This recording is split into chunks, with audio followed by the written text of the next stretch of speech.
ان تمام دشمنوں کو اگر یکجا کیا جائے تو حسین بن علی کا دشمن کربلا میں جو دشمن آئے وہ ویسے نہیں. ہر نبی پہ جو ظلم و ستم ہوا اگر ان کو اکٹھا کر لیا جائے تو یہ حسین جو ہے وہ وارث انبیاء اب وہ ہستی جو کہ انبیاء کی میراث ہے. انہوں نے کہا ان کو اگر آپ دیکھیں تو یہ کب سے ہے, حسین ابن علی کب سے ہے. حکیم عمر فرماتے ہیں کہ یہ ایسا نہیں ہے کہ حسین ابن علی کی ذات ایک عرصے سے ہے. فرماتے نہیں, فرماتے ہیں کہ ان کو موسیٰ و فرعون اور شبیر و یزید, موسیٰ و فرعون اور حسین ابن علی اور یزید ان کو قوت از حیات آیت بدی کہ جب سے خدا نے حیات خلق کی ہے تب سے حسین ابن علی کی ذات, یعنی جب سے زندگی اللہ نے عطا کی ہے اور موسیٰ اور حسین تب سے ہیں اور شر کی طاقتوں میں فرعون اور یزید بھی تب سے ہے. تو جب ہمیشہ سے یہ دو طاقتیں پائی جاتی ہیں, قوت حق اور قوت باطل, تو اس کا مطلب ہے کہ کربلا بھی ہمیشہ سے, کربلا بھی کوئی آج کی جنگ نہیں, یہ بھی ہمیشہ سے جنگ ہے. جب یہ ہمیشہ سے جنگ ہے تو آپ ایسے موقع پہ ان میں مارکا تو پایا جائے گا. جب ان میں مارکا پائے گا تو جیتے گا کون؟ وہ فرماتے ہیں کہ زندہ حق, یہ جو حق نے فتح پانی ہے کیسے ہوگی؟ اور میں زندہ حق از قوت شبیریت, حسین ابن علی کے صدقے میں حق نے جیتا. زندہ حق از قوت شبیریت و باطل آخر داغ حضرت و میریت, اور باطل کو تو ذلت و رسوائی کا سامنا کرنا ہی پڑنا ہے. وہ جو خالق کائنات فرماتا ہے جال حق و ذاک الباطل ان الباطل کان زہوقا, حق نے آنا ہی آنا ہے اور باطل نے مٹنا ہی مٹنا ہے.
لیکن اگر آپ پوچھیں ہم سے کہ بھائی آپ کیوں نفرت کرتے ہیں تو ہم کیا کہیں گے؟ اس لیے کہ حسین کا قاتل ہے. یہی ہے نا نوجوان، یہی بات ہے نا کہ حسین ابن علی کا قاتل ہے. اور مولا حسین سے پوچھا جائے کہ آپ اس کے خلاف کیوں قیام کر رہے ہیں، یعنی اس کا مطلب ہمارا جواب اور ہے اور حسین ابن علی کا جواب اور ہے. ہم کمال تک پہنچ نہیں سکتے جب تک اپنی فکر کو حسین ابن علی سے نہ ملا لیں.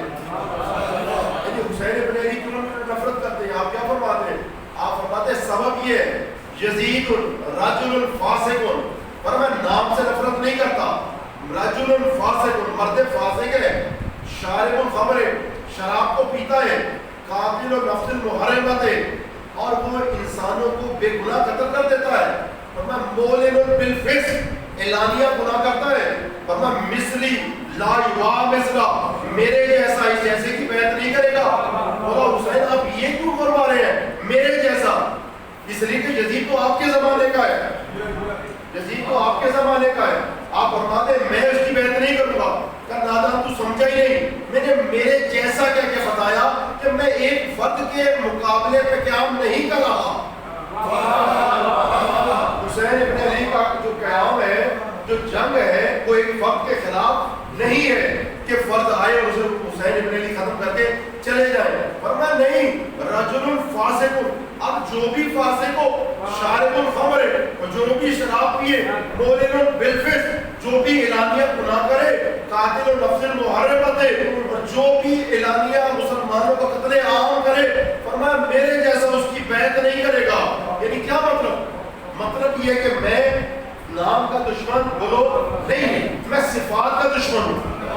یعنی میں پوری صفات کا دشمن ہوں. یا آپ زیارت عاشورہ میں پڑھتے ہیں لعن اللہ ولا ظالم، ٹھیک ہے، لعن اللہ وطن قتلت کا، آپ اس امت پہ لعنت کا پروردگار جنہوں نے آپ پہ قتل کیا.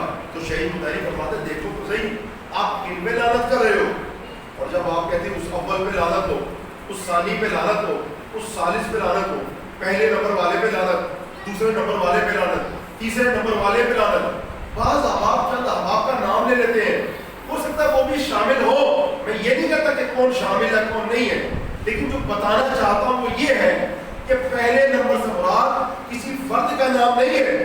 یعنی ظلم و ستم کی دنیا میں جو بھی پہلے نمبر پہ ہو اور جس زمانے پہ بھی ہو، چاہے اس زمانے کا یزید ہو یا آج کے زمانے کا امریکہ اور اسرائیل ہو،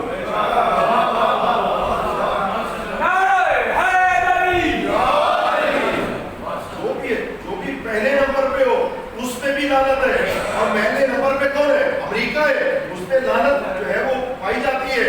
اور دوسرے والے پہ بھی لعنت ہے. اور اس زمانے کا دوسرا کون تھا؟ اگر ایک یزید تھا تو عمر صاحب اس کے ساتھ میں تھا.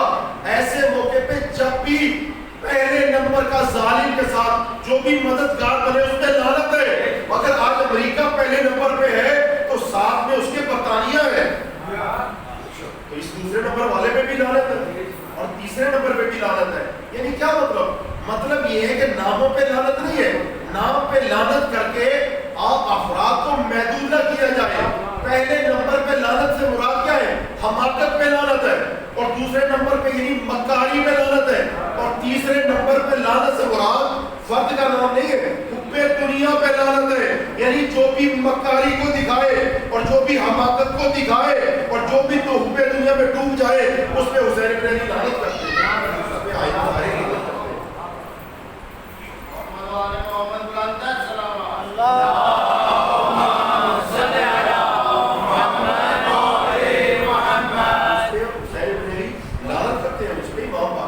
کرتے ہیں. ایسا نہیں ہے کہ آپ یعنی بڑے محدود لیول پہ نہ رکھیے. ہوتا یہ ہے کہ جس وقت ہم محدود کر دیتے ہیں تو کوئی شرابی جب ممبر پہ آ جائے تو نعوذ باللہ ہم اسے برا نہیں کہتے کہ اس کا ذاتی فعل ہے. یعنی اس کا مطلب ہے ہم حسینی ہے نام کے، فکر کے حسینی نہیں ہے.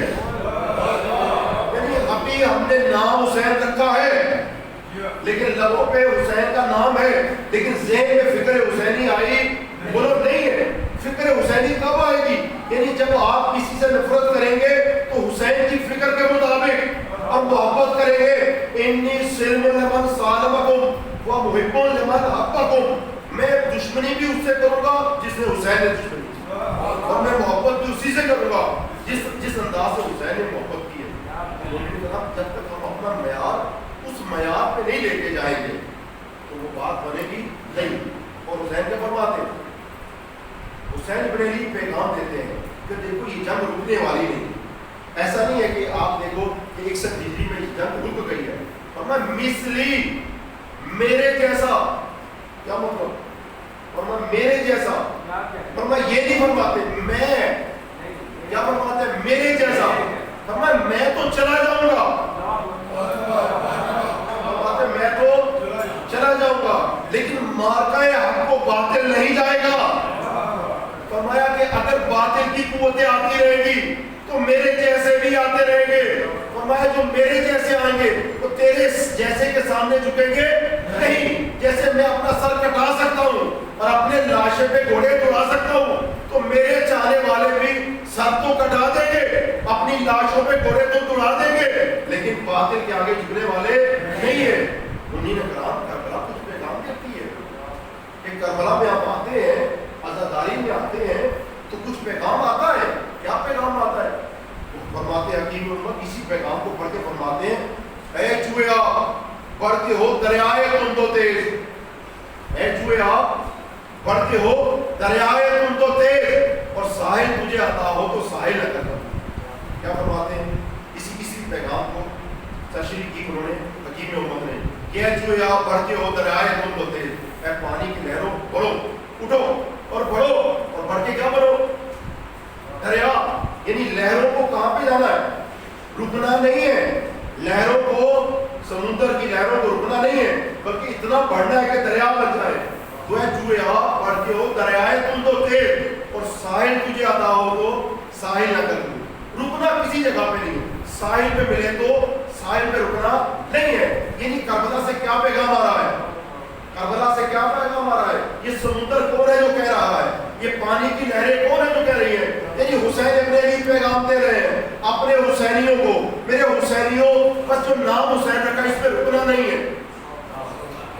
میرے حسینیوں، یہ جو نام تم نے حسین رکھ لیا بولو اس پہ رکنا نہیں ہے۔ یہ جو کالے کپڑے پہن لیے اس پہ رکنا نہیں ہے۔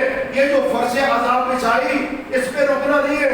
اور بڑھو اور بڑھ کے ہو دریائے تم جو تیز، اور بنو میرے جیسا بنو مثلی۔ کربلا والوں کو پیغام آیا کہ آگے بڑھو اور بڑھ کے کیا بنو؟ میرے جیسے بنو، اور میرے جیسے بنو گے تو یزید کے آگے کبھی نہیں جھکو گے۔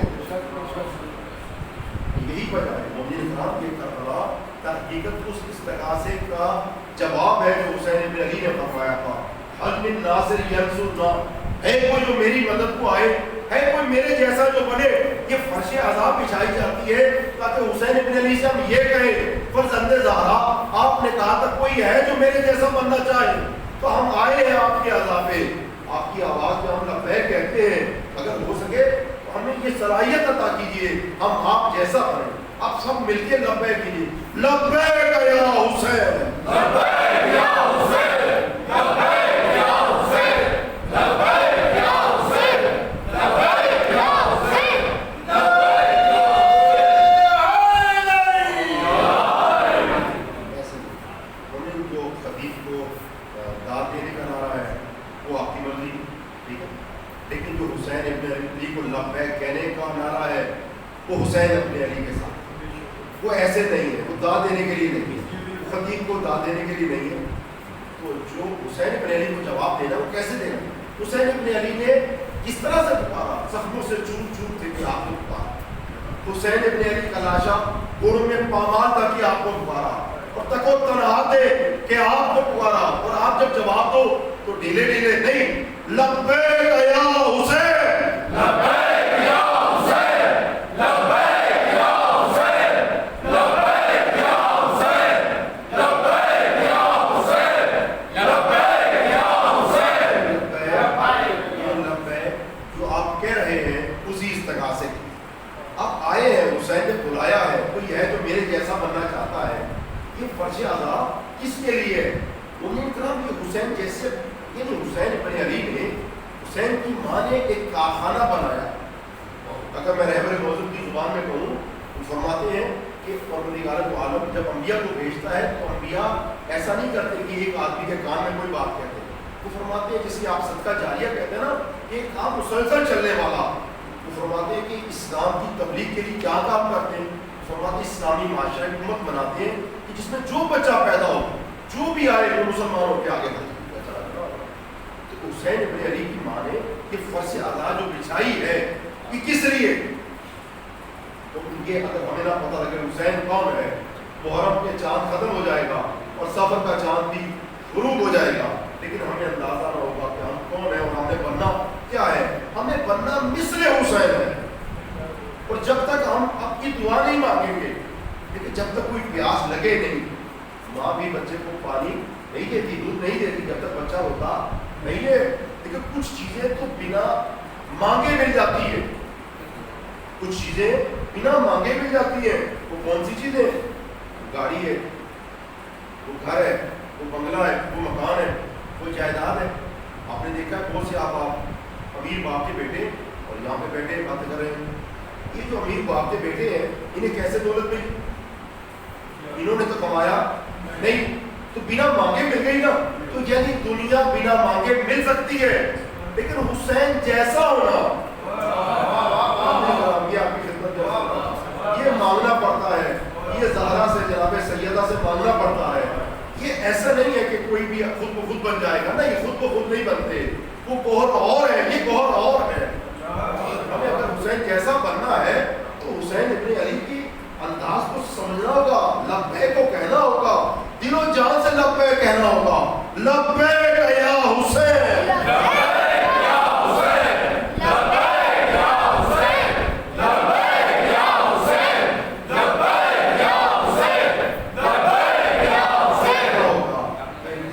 حسین ابن علی کون ہے.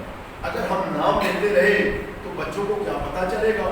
یہ بچے تو یہی سمجھیں گے نا کہ وہ فلاں فلاں پہ لعنت ہے، اور وہ پہلے نمبر اس کا یہ نام ہے، دوسرے نمبر کا یہ نام ہے، تو داستان کربلا ختم ہو جاتی ہے.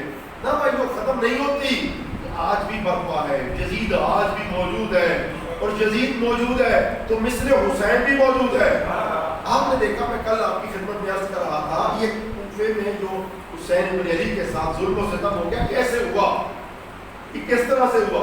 تو انہوں نے کہا ان میں ایک بھی، توجہ آپ رکھیے گا، ایک بھی حسین ابن علی کا گستاخ نہ تھا کوفے کے اندر. جنہوں نے خط لکھے تھے حسین ابن علی کے عاشق تھے، لبوں پہ نام حسین تھا، اور جب لبوں پہ نام حسین ابن علی تھا تو کیا کہہ رہے تھے؟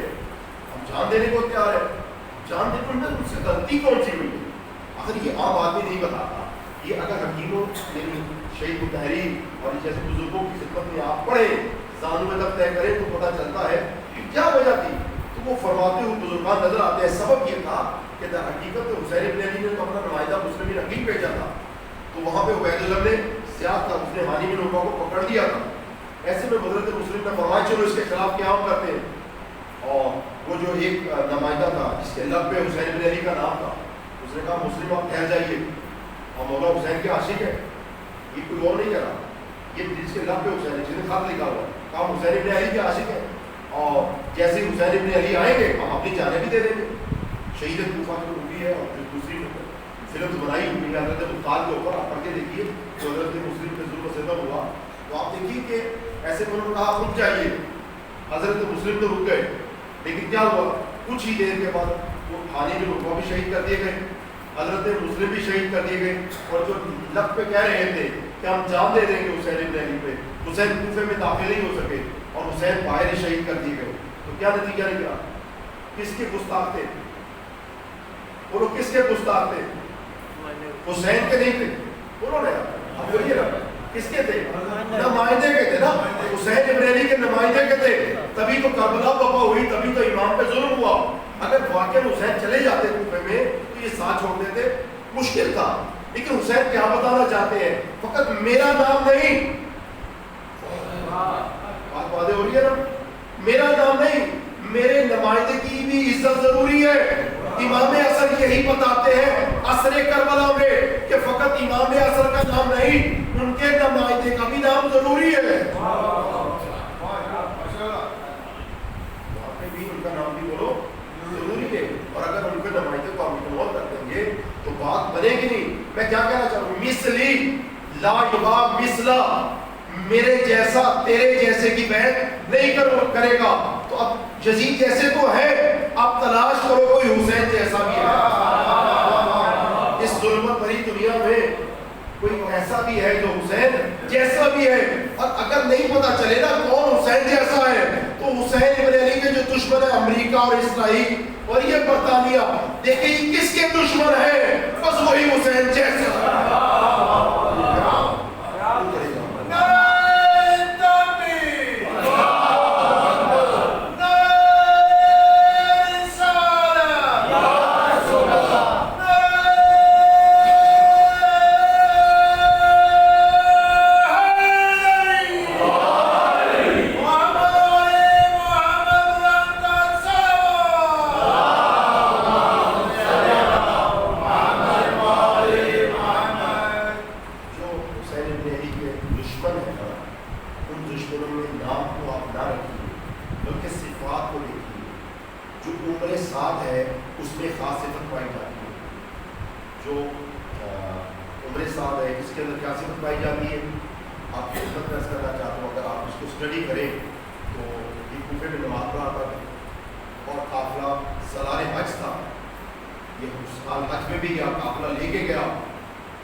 انہوں نے کہا کہ میرا گھر جو ہے جب پیڈ آف ہو جائے گا تو بینک سے زیادہ گھر ملتے تو میں مسجد میں آیا کروں گا. میں نے کہا ٹھیک ہے. اچھا اسی سال یہ ہوا کہ پراپرٹی کی جو پرائز ہے وہ ڈبل ہو گئی اور ان کا گھر پیڈ آف ہو گیا. اچھا وہ پھر ملے. پھر میں نے ان سے کہا جی آپ ہمارے گھر میں آئیے گا. میں نے کہا چلے گئے ان کے گھر میں. دیکھا وہ جو گھر تھا انہوں نے بیچ دیا اور اس سے ڈبل لے لیا. میں نے کہا اب آیا کریں, کہا کہ آپ اس کو پورا کرنا سکتے. میں نے کہا ٹھیک ہے چلے اب اس کو پورا کریں. اب کچھ عرصہ اور گزرا, پھر میں ان کی طرف گیا اور پوچھا آپ نہیں آتے, کہا جی آپ مجھے وہ فلاں مرض ہو گئے اور میرے پاس ایک فلاں مرض آ گیا, اب اس پر آپ میں آ نہیں سکتا. تو جو بھی لمبی آرزوؤں کے ساتھ چلتا ہے دین کے راستے پہ کہ جی فلاں کام ہو گیا تو میں آؤں گا مسجد میں, اور فلاں ہوا تو پھر میں کروں گا, تو امیر المومنین کا فرماتے ہیں اسے دونوں نصیب نہیں ہوتے. لمبی آرزوؤں کے راستے میں جو نکل پڑتا ہے وہ پھر اسے موت کی ٹھوکر مارتی ہے اور گرتا ہے. ہمیں ان باپ میں سے نہیں ہونا چاہیے. میرے ساتھ کیا ہے, اس کے اندر ایک خواہش ہے کس کی, شہر رہے گی حکومت کی, اور وائے ہو اس دل پہ جس کے اندر ہزاروں خواہشیں ہوں, ہزاروں خواہشیں ایسی, ہر خواہش پہ دم نکلے. تو جس کے دل میں ایک خواہش ہو وہ میرے ساتھ بڑھ سکتا ہے. اور غور کرنے کی بات یہ ہے نا کہ جب ہزاروں خواہشیں اس دل میں ہوں گی تو ہم حسین کے ناصر کیسے بنیں گے, کیسے بنیں گے؟ یہی وجہ ہے کہ فرش آزاد اللہ, یعنی یہ فرش آزاد آج بھی مثل حسین بنانا چاہتی ہے, لیکن یہ خواہشات ہیں کہ راستے میں رکاوٹ بن جاتی ہے. آئیے آئیے فرش آزاد پہ آئیے, اور آنے کے بعد کسی کے لیے نہ آئے, حاضری کے لیے نہ آئیے. میں آپ کی خدمت میں بڑے ادب سے عرض کرنا چاہتا ہوں, حاضری کے لیے نہ آئیے کہ وہ اصل میں انہوں نے بلایا تو ہم نے جانا, انہوں نے بلایا نہیں, حضور پیش کیجیے, حاضری نہ لگائیے. حاضری آپ نے دیکھا سرکاری ملازم حاضری لگاتے ہیں لیکن حضور نہیں ہوتا ان کا, وہاں پہ پریزنٹ جاب پہ نہیں ہوتے, حاضری لگا کے چلے جاتے ہیں. کچھ لوگ بیٹھے ہوتے ہیں, آتے ہیں کہ میں اس کے بعد ایک دو مجلس میں جانا, پھر حاضری لگانی, وہاں بھی حاضری لگانی, یہاں بھی حاضری لگانی, اور فضائل میں بھی کسی کے پاس حاضری لگانی, انہوں سنا کہیں. حاضری نہیں چاہیے, آپ کہیں بھی جائیے حضور پیش کیجیے, ناصر حسین بنیے. اگر ہم حاضریاں لگاتے رہے تو کوفے والوں میں کیا بات تھی, وہ حاضری لگانے کے لیے مسلم نقیر کے پاس تو سبھی آ گئے, لیکن جب میدان میں حاضر ہونے کی باری آئی تو 3 افراد بھی آتے ہیں. حاضری لے کے جانا, حاضری کے لیے نہیں آنا کہ جی میں حاضری لگانے کے لیے آ گیا ہوں, حاضری لگانے کے لیے آ رہا. ہم نے اپنا حضور پیش کرنا, اپنے آپ کو حاضر کرنا ہے, اور جو میدان میں حاضر ہوتا ہے وہ اسے حب دنیا چھوڑنی پڑتی ہے. عمر ساتھ کے اندر حب دنیا کی خواہش ہے, شمر کے اندر خباثت ہے, تو وہ خبیث ہے. اور اس طرح سے جو عبید اللہ بن زیاد مکار ہے, تو کسی میں مکاری پائی جاتی ہے, کسی میں خباثت پائی جاتی ہے, اور کسی میں جو ہے وہ آپ کی خواہشات ہیں. ایک شخص جو حسین ابن علی کی قاتلوں میں شامل تھا, یہ شخص جو ہے جب قتل کربلا کا واقعہ پیش آ گیا تو یہ واپس کوفے میں پڑتا, سب کو انعام و کرام ملے, اسے بھی ملے, کل 6 درہم ملے, 6 یا 7 درہم کل ملے. اب ایک مرتبہ اس نے 6 درہم دیکھے اور ادھر سے حسین ابن علی کا قتل دیکھا تو رونے لگا, اور وائے ہو مجھ پہ کہ میں نے ایک ایسا کام کر کے اپنی عاقبت بھی خراب کی اور دنیا میں اسے نہیں. یہی میرے ساتھ کے ساتھ ہوا اور یہی دوسروں کے ساتھ. تو ہمیں دیکھنا چاہیے کہ ایسا نہ ہو کہ ہم دنیا میں کہیں ایسے راستے پہ نہ لے چلے کہ وہاں پہ ہم واپس پلٹ کے نہ آ سکیں. حسین ابن علی کی یہی وجہ ہے کہ خطبہ جو دیا سب سے پہلے وہ اسی پہ دیا. آپ نے فرمایا ان دنیا کا تغیر ترک کرا. جب 2 محرم کو حسین ابن علی کا قافلہ پہنچا تو آپ نے زور کی جب نماز پڑھائی تو خطبہ اس کے بعد دیا. ہمارے مولا کا طریقہ کار یہ تھا کہ جب بھی نماز کا وقت ہوتا نماز پڑھتے جماعت کے ساتھ اور اس کے بعد پھر خطبہ دیا. تو آپ نے خطبہ دیا ان دنیا کا تغیر وقت طرح کرا, دنیا میں تبدیلی آ گئی ہے اور دنیا میں جو برائی ہے وہ اوپر کے سامنے آ گئی ہے. وہ فرماتے ہیں بات دوبارہ معروف ہوا اور نیکیاں اس میں سے ختم ہو گئی, نیکیوں نے رخ موڑ دیا ہے. فرمایا لم یبق منہا الا ثبابۃ کثبابۃ الانعام. فرمانے لگے کہ اس دنیا میں نیکی باقی نہیں بچی مگر ایسے جیسے کسی پیالے میں تری ہو اور اس کو ڈیل دیا جائے. تری پیالے میں تری ہے اور اس کو الٹا کر دیا جائے تو اس میں کیا بچے گا. دنیا کے اندر اب یہ واقعہ پیش آ گیا, بالکل الٹا کر دیا ہے. اور حضرت زہرا آپ جو قیام کریں گے تو کیا کریں گے؟ فرمایا یہ اسلام کا چہرہ جو الٹا ہے میں اس کو سیدھا کروں. حقیقی چہرہ اسلام کا بنا ہوا. اب وقت جانیے کہ کدھر تعداد زیادہ ہے. آپ یہ دیکھیے کہ حقیقی اسلام کربلا میں موجود ہے. کربلا میں اگرچہ تعداد کم ہے لیکن وہ مکمل اسلام جو پیغمبر اسلام کو چھوڑا ہے وہ موجود ہے. تو آپ نے فرمایا کہ خصیص و عیش کا نمبر لوگی ہے. اور فرمایا دنیا کی مثال ایسے ہے جیسے چارہ، جیسے ایک بھینس یا گائے یا جانور چارہ کھاتا ہے اور اس کو کھانے کے بعد جو گر جائے اسے پاؤں رول دیتا ہے. فرمایا یہ پھر جانور بھی نہیں کھاتا. اس وقت دنیا کی یہ حالت ہو گئی ہے کہ اس میں نیکی باقی نہیں بچی.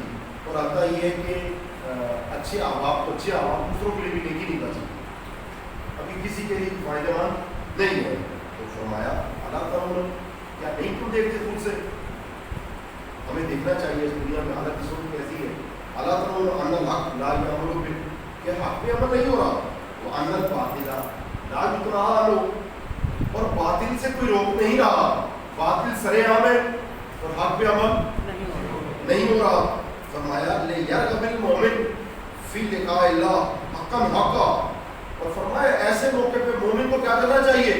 ایسے موقع پہ مومن کو اپنے پروردگار کی جانب ملاقات کی تیاری کرنی چاہیے کہ کبھی بھی مارکا یہاں تک کو باطل برپا ہو سکتا ہے، اسے اپنی جان دینی پڑ سکتی ہے. اسے پھر اپنا وقت ضائع نہیں کرنا چاہیے. آپ نے فرمایا فائنی ظہر الموت، اس مارکے میں جو موت آ جائے وہ کیسی ہے؟ آپ کو باطل کے مارکے میں اگر موت آ جائے تو وہ کیسی ہے؟ فرمایا فائنی ظہر الموت الا سعادت، میں موت کو سعادت دیکھتا ہوں. والحیات ما ظالمین برما، اور میں ظالمین کے ساتھ زندگی کو ذلت دیکھتا ہوں.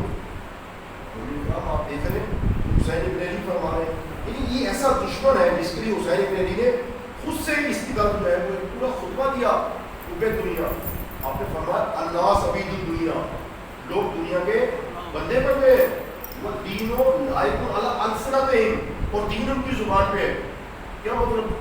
لبوں پہ دین ہے اور جیسے ہی مشکل میں گر گئے خدا حافظ. الناس عبید الدنیا و دین لائق علی السنتہم، اور دین ان کی زبانوں پہ باقی بچا ہے. اور فرمایا کہ یہودونہ ما درت معاشہ، وہ اس کو گھماتے رہتے ہیں، دین کو دینداری کرتے رہتے ہیں. ما درت معاشہ، معاش کہتے ہیں اس تجارت کو، کاروبار کو. فرمایا جب تک تجارت کو کوئی مسئلہ پیش نہیں آتا یہ بڑے دیندار بنے رہتے ہیں. فَإِذَا مُوصِلُ فِي الْبَلَاءِ، جب کوئی مصیبت آ جاتی ہے قلت دیان، پھر دیندار دینا کم رہ جاتا ہے، تو پھر وہ دین کو تھوک دیتے ہیں. لیکن کیا فرماتے کچھ لوگوں نے دین کو رکھا ہی ببل کی طرح. بچے ببل کھاتے ہیں آپ نے دیکھا، اور جو بڑے ہیں ان کو مثال دیتا ہے کچھ لوگوں نے پان کی طرح رکھا ہوا دین کو. اور اگر بات ابھی بھی سمجھ نہیں آئی تو رسوا کی طرح رکھا کہ اندر لے جانے والی نہیں ہے، صرف زبان تک ہے. بس یہاں زبان تک دین رکھا ہوا ہے، اب اندر لے جانا نہیں ہے. اب جیسے ہی پتا کوئی مصطفی بلا، جب کوئی مشکل پیش آئی، قربانی کی باری آئی، قلت دیان، دین چھوڑ دیا، پھر دینداری ساری ختم ہو گئی. کچھ نوجوان ایک مجلس میں آئے اور آنے کے بعد ایک آدمی دین کے آگے ضرورت تک طے کیا. انہوں نے ان پر آیا بتایا اور فرمایا جب تک خمس نہیں دو کوئی عبادت قبول نہیں ہوتی. آپ اپنی توجہ میں ذہن میں پڑھیں تو اسی بات سے اگر آپ نے نماز پڑھی ہے تو نماز قبول نہیں، اگر خمس واجب ہے ایون کچھ بھی ہے اور قبول نہیں، تو ایمان تھا ان کے اندر. کیونکہ ہمیں حکم دیا گیا کہ علیہ بالاحداث، جوانوں کو بتاؤ، اس لیے فینا اسرع ہوتے ہیں، یہ حق کی طرف جلدی مائل ہو جاتے ہیں. وہ بھی ان گھر میں گئے اور اپنے بزرگ سے کہا جناب بابا جی وہ ہم نے خمس دینا ہے. اور میں بیٹا جی آپ کوئی دیکھ دے دو، آپ دیکھ دے دو خمس ضرور دینا ہے آپ نے. ہمارے بابا جی میں خمس دینا. اور انہوں نے اکٹھے کیا، جوان سارے اکٹھے، انہوں نے پورا خمس کا حساب کتاب نکالا. جن کی 5 دکھانے ہو، 4 دکھانے ہو، ایک 2 3 دکان ہو اور خمس نہ دیا ہو تو پھر خمس دینا پڑے تو پھر مشکل بات پیش آ جاتی ہے. انہوں نے اپنے باپ کو کہا جی اتنے خمس بن گیا اور فرمایا بیٹا 2 دے کے دے دو، 4 دے دو، 5 دے دو. ہم نے منع کیا ہے کہ نہیں یہ ہم نے خمس دینا ہے. اچھا خمس پتہ کتنا پڑتا ہے؟ 1 لاکھ میں 20,000 اور 1 کروڑ میں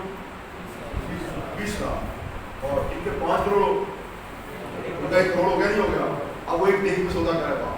بچوں نے کہا کہ ہمیں تو یہ ایک بار سودا نہیں ہے. کہا بیٹا 10 دے کے دے دو, 12 دے دو, 15 دے دو. کہا جی ہم نے تو یہ خبر ہی دینا ہے, کیونکہ آیت پروردگار عالم نے فرمایا. آپ نے دیکھا کہ کسی طریقے سے بچے بدلتے نہیں, اس نے حتمی فیصلہ سنایا.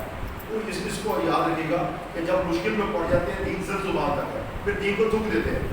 انہوں کا بابا جی ہم نے تو خبر دینا ہی ہے, اس کے بغیر چارہ نہیں ہے. اس نے کہا بیٹا ادھر سے خبر نہیں کرے گا, ادھر سے میرا جنازہ نہیں کرے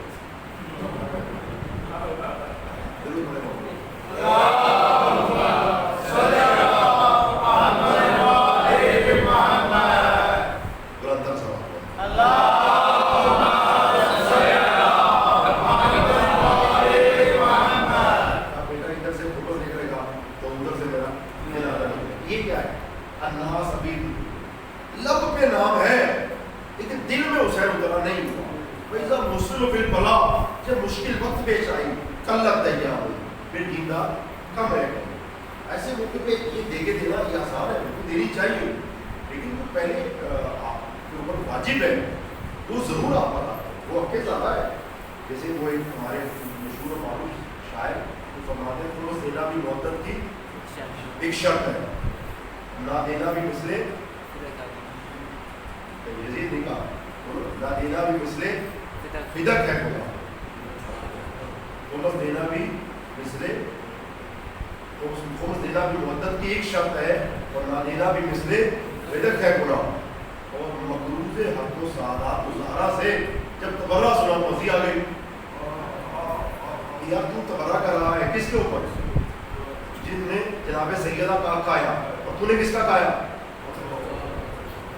تو ایسے موقع پہ جب تک ہم بصیرت کو حاصل نہیں کریں گے, شعور کو حاصل نہیں کریں گے, ہم لان تان کرتے رہیں گے. ایسا نہ ہو لان تان واپس بن کے ہمارے پاس آ جائے, یہ کام نہیں کرنا. آپ دیکھیے ہماری بزرگ عالم کا جن کا نام محسن کراتی, اگر بات چلی تو کبھی میں خاص کروں تو فرمانے لگے کہ ایک جگہ پہ بات ہو رہی تھی, تو ایک بڑھیا ہو رہی تھی ان کی مجلس میں. تم کیوں رو رہی ہو؟ اجی امام صاحب پہ ظلم ہو گیا. تم اس پہ رو رہی ہو جو تم اپنی جو ہے بہو پہ ظلم کر کے آئی, تمہیں تو اپنے ظلم پہ رونا چاہیے. تو اگر ہم دیکھیں کہ ایسا نہیں ہے کہ ہر طرح کی بات نہیں ہے, پہلے جو ہے نا تو ہمیں یہ چیز دیکھنی ہے, یعنی ہر آدمی کو نماز اس کی قبول نہیں ہے. پہلے وہ وضو کرے جا, اگر وضو نہیں کیا بات بنتی نہیں ہے.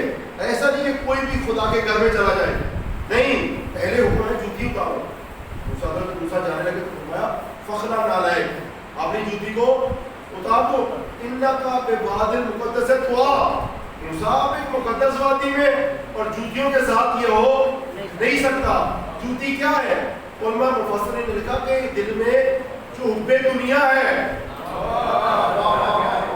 یہ دل میں جو حب دنیا ہے یہ جوتی ہے انسان کی. اگر اس جوتی کے ساتھ حسین کی بارگاہ میں آ گئے تو قرآن کیا کہتا ہے؟ فخلا نالے, جوتی تو باہر اتار کے آ. انکا بواد المقدس طوا, تو ایک مقدس وادی میں, اور بھی دنیا کی محبت لیے بیٹھے.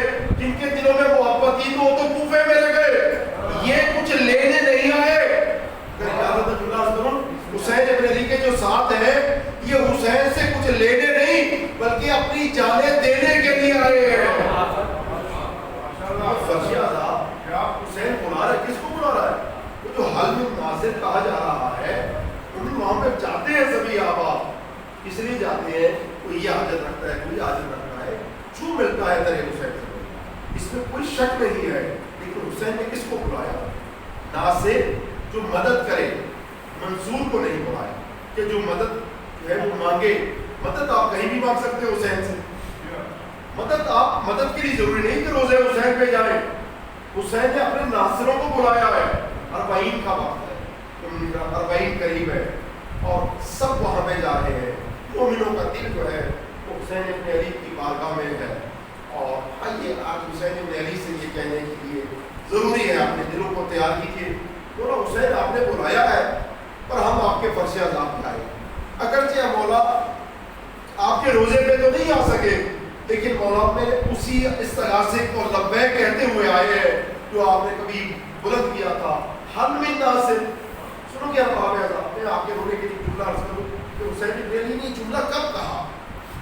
جب عباس کے بازو کٹے، جب حضرت قاسم کا لاشا پامال ہو گیا، جب انہوں محمد کے گلے کٹ چکے، سنو کہ جب شبیہ رسول علی اکبر کے سینے پہ برسی لگ چکی، ایسے موقع پہ جب شیش بہاد حسین کے گود میں تھا، بلکہ علی اصغر پہ بھی تیر لگ گیا، حسین اکیلے رہ گئے، اور ایک مرتبہ کھڑے ہوئے ایک جگہ اونچے مقام پہ اپنے گھر ندا دی، حل من ناصر ینصرنا، ہے کوئی جو میری مدد کو آئے۔ اور باب ادا جب تک ایک استغاثہ دیا، علی اصغر نے بھی لبیک کہا، جب علی اصغر بھی نہ کہہ سکتے نا، اور مومنین کرام میں آپ کی شرکت ہے، یہ جو آیات ہے شہادت امام علی رضا کی بھی ہے، اگر اجازت ہو کہ جملے ان کے مسائل کے بھی عرض کروں گا۔ مومنین کرام کہ جب حسین نے استغاثہ بلند کیا اور کوئی بھی نہ تھا مرد، ہاں ایک بہن تھی، کہا بھیا کیا آپ مددگار مانگ رہے ہیں؟ کہا ہاں بہنا۔ کہا کس لیے؟ کہا بہنا عصر عاشور تک تو میں تھا جو دین کا پیغام لے کے آیا تھا، اب کوئی مجھے چاہیے مددگار تو اس دین کے پیغام کو لے کے چلے۔ کہا بھیا اگر علی اکبر نہیں تو کیا ہوا، اگر عباس نہیں تو کیا ہوا، اگر محمد نہیں تو کیا ہوا، زینب آپ کے قافلے کو لے کے چلے گی، اور کیسے لے کے چلے گی؟ سنو کہ ارباب ادا 11 محرم ہے، نبی زادیوں کے ہاتھوں میں رسل ہے، اور ہاتھ پشت کمر بندھے ہوئے ہیں، کبھی کوفے کا بازار ہے،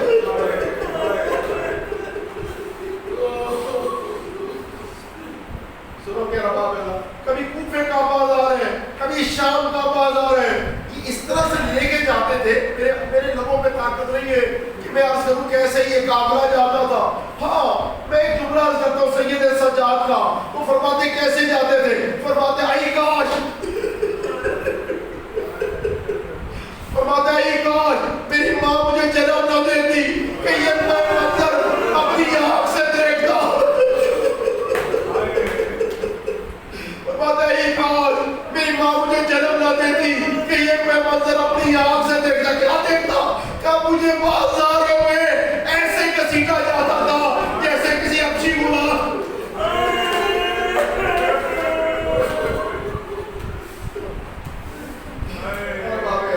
ہر دور میں ناصر چاہیے، ہر دور میں ناصر چاہیے۔ جناب امام رضا نے جب چھوڑا ہے نا مدینہ تو اس سے پہلے ایک مجلس عذاب برپا کی ہے، ایک مجلس عذاب برپا کی جس میں گریہ کیا۔ یعنی کس لیے بلایا؟ اس لیے نہیں بلایا کہ میرے پہ گریہ کرو، بلکہ اس لیے کہ اگر کوئی میرا ناصر ہے تو میرے ساتھ چلے۔ جب کسی نے کوئی لبیک نہ کہا نا تو ایک بہن تھی جناب امام علی رضا کی،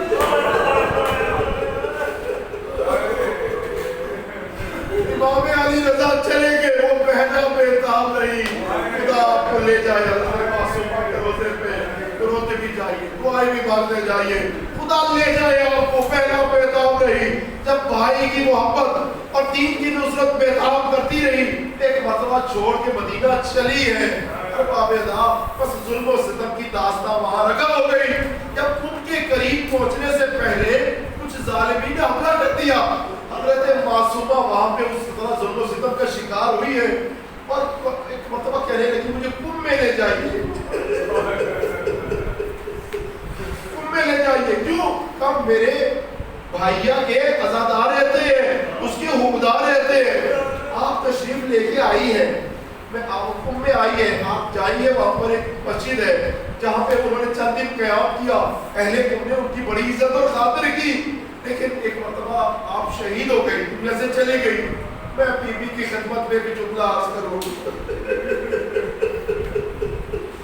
میں کہا بی بی معصومہ آپ بڑی خوش نصیب ہے، آپ جب آئی ہے تو کم کے اندر آئی ہے، لیکن ایک بہن حسین کی ایسی ہے جب وہ چلی ہے نصرت کے لیے تو اہل محبوں کے درمیان نہیں آئی۔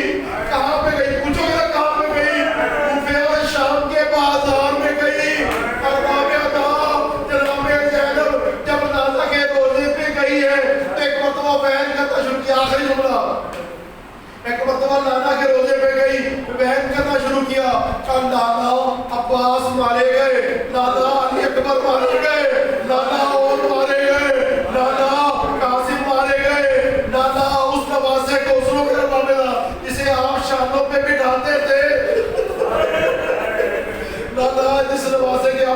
دیا کرتے تھے. دادا وہ بھوکا اور پیاسا مارا گیا. پھر اس کے بعد جناب زینب نے کہا اے لوگوں تم چلے جاؤ, مجھے اپنے دادا سے کچھ بات کرنی ہے. آخری بات ایک مرتبہ کہ تم چلے جاؤ, مجھے اپنے دادا سے بات کرنی ہے. لوگوں نے پوچھا بی بی کیا بات کرنی ہے؟ کہا نہیں تمہیں نہیں بتاؤں گی, تم چلے جاؤ. اور رابعہ سنو گے جب وہ لوگ چلے گئے رابعہ چلے گئے. رابعہ زینب نے ایک مرتبہ اپنے ہاتھوں سے آستینوں سے کپڑے لباس کو پیچھے کیا, چادر کو پیچھے کیا, نیلے نشان آنا شروع ہوئے, نظر آنا شروع ہوئے. کل نانا 11 محرم کا دن تھا, آدھی بیٹیاں تھی, ہاتھوں میں رسن تھا, کوفے کا بازار تھا.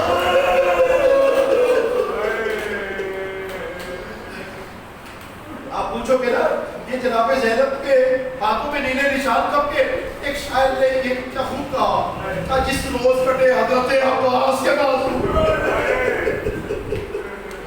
جس روز کٹے حضرت عباس کے بازو, اسی دن سے تیرے ہاتھوں میں نیل ہے زینب. جس روز کٹے حضرت عباس کے بازو, اسی دن سے تیرے ہاتھوں میں نیل ہے زینب. اٹھا کے جنے ہوئے خیمے سے بتیجے کو نہیں لائی,